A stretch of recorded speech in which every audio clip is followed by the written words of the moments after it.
집에서 볶음밥을 해 드실 때 가장 어려움을 겪는 부분들이 뭐냐면은 집안에서 쓰시는 가스레인지를 이용하게 되면은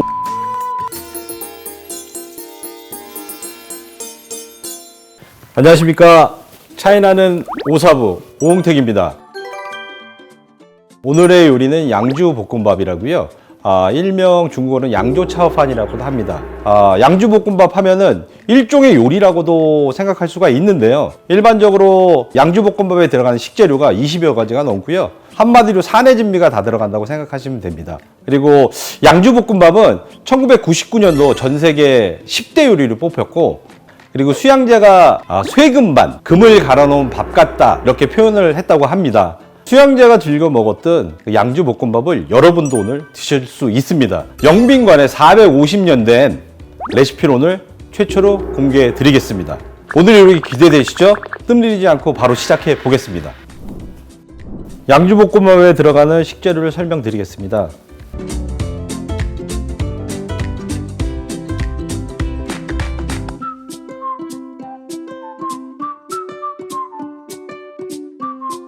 닭다리랑 닭 근위를 좀 삶아내야 되는데 그거부터 좀 알려드리겠습니다. 냄비에 3분의 2 정도 물을 채우시고요. 손질한 닭다리, 닭 근위, 대파랑 생강을 넣어주시고요. 이거는 정종인데요. 중식에서 잡내 잡는데 가장 많이 사용하는 술입니다.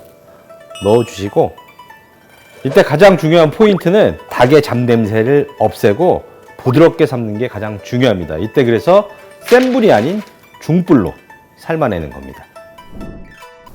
닭을 20분 동안 중불로 끓여냈습니다. 닭다리살과 근위를 건져내겠습니다. 뜨거우니까 집게 사용해서 꼭 건져내시고요. 채를 이용해서 육수만 건져내겠습니다. 이렇게 양주볶음밥에 들어가는 닭다리와 근위 육수가 준비되었습니다. 자, 삶아낸 닭다리살에 껍질을 좀 제거하고요. 닭다리살도 분리를 하시면 됩니다. 그래서 한쪽으로 놓으시고, 자, 또 5mm로 정육면체로 자를 수 있게 깍둑썰기로 담아주시고, 또 우리 아까 삶아낸 근위도 5mm가 될 수 있게 깍둑썰기로 잘라보겠습니다. 닭다리살이랑 닭근위는 손질이 끝났습니다. 나머지 식재료들을 좀 잘라보겠습니다. 나머지 식재료들도 5mm 정도 깍둑썰기 하시면 됩니다. 사각 햄이고요. 이것도 5mm 정도로. 볶음밥을 드실 때 그 5mm 정도 맞춰 자르는 이유가 밥알 크기와 안에 들어가 있는 계란 이런 것들과 잘 어울리는 사이즈이기 때문에 5mm 정도를 맞춰 자르는 거고요. 작게 자르면 작게 자를수록 밥알과 어울리는 입안에서 느껴지는 풍미가 골고루 섞이는 부분들이 있고요. 크게 자르시면은 식재료 각각의 본연의 맛들이 풍부하게 느껴질 수 있습니다. 자, 양주볶음밥의 식자재는 이렇게 다 잘라서 준비를 마쳤고요. 여기서 팁을 하나 드리면은 이렇게 유리 그릇에 넣고 식히신 다음에 냉장고에서 이쪽으로 옮겨 담아 주시고요. 덩어리가 져 있지만 손으로 잘 눌러 주시면은 중식당에서 참 많이 사용하는 방법이거든요. 이 정도만 돼도 밥알이 하나하나 다 떨어져서 볶음밥 만드시기는 굉장히 좋습니다. 자, 이렇게 준비가 끝났으니까 중식의 꽃인 화덕에서 중식 웍으로 한번 맛있게 음식을 만들어 보겠습니다.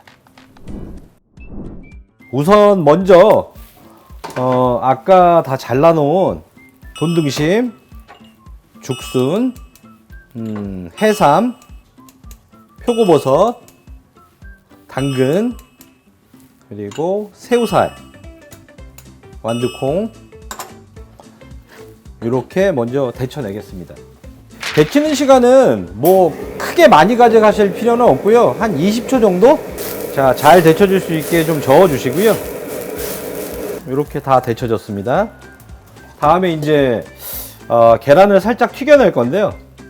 계란장에 한 4배에서 5배 정도 맑은 식용유를 좀 넣어주시고요. 가열을 좀 하겠습니다. 기름의 온도는 굉장히 중요하고요.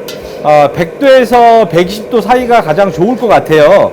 왜 그러냐면은 기름 온도가 너무 낮으면은 계란 입자가 너무 작아지고, 기름 온도가 너무 높으면은 계란 입자가 생기는 게 아니라 계란 프라이 같이 이렇게 넓적하고 크게 되기 때문에 볶음밥에서는 그렇게 사용하기가 좀 쉽지가 않습니다. 자, 이제 온도가 100도에서 120도 사이가 된 것 같은데, 여기서 계란을 넣어 보겠습니다. 자, 이렇게 튀겨낸 계란을 잘 체에 걸르면서 기름을 좀 빼주십시오. 자, 어느 정도 빠지면은 여기다 다시 넣으시고요. 집에서 볶음밥을 해 드실 때 가장 어려움을 겪는 부분들이 뭐냐면은 기름을 과연 얼마나 넣어야 되는지 그 부분을 모르시는데, 이렇게 하시면은 따로 기름을 넣으실 필요가 없이 이 계란 안에 있는 기름으로 볶음밥이 충분히 만들어집니다. 그리고 아까 비닐봉지에 넣어서 비벼놨던 중좀 쌀밥을 넣어 주십시오. 자, 그리고 나서는 열심히 볶아야 됩니다. 센 불로.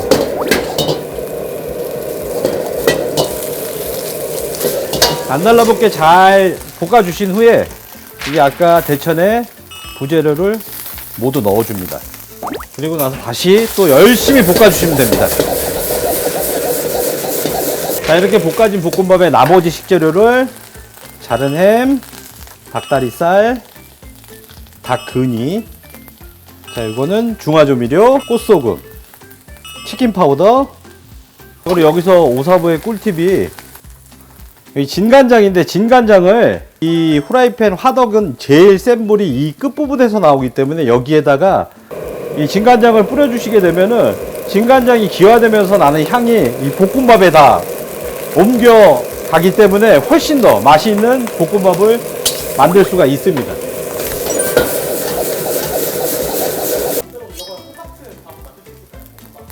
집안에서 쓰시는 가스레인지를 이용하게 되면 온도가 좀 낮아요.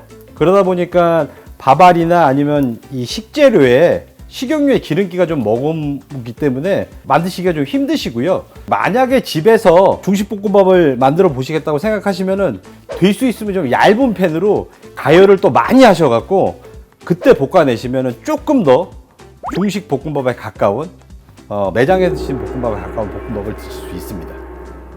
닭육수는 조금 남겨 놓으셨다가요, 지금 이렇게 센 불로 계속 볶게 되면은 수분이 좀 빠져나가는데 이때 수분을 약간 보충해 줄 수 있게 고슬고슬하지만 약간 부드러운 볶음밥을 만들 수가 있습니다. 아까 말씀드렸듯이 쪽파 듬뿍 넣으시고요. 마지막으로 한 번 더 볶아내겠습니다. 양주볶음밥 완성입니다.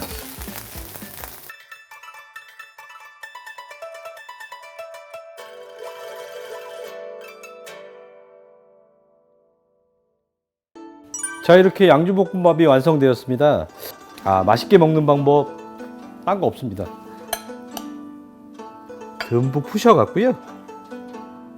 중국은 수저를 탕을 드실 때만 사용을 하시거든요. 그래서 중국에서 먹듯이 젓가락을 이용해서 먹겠습니다.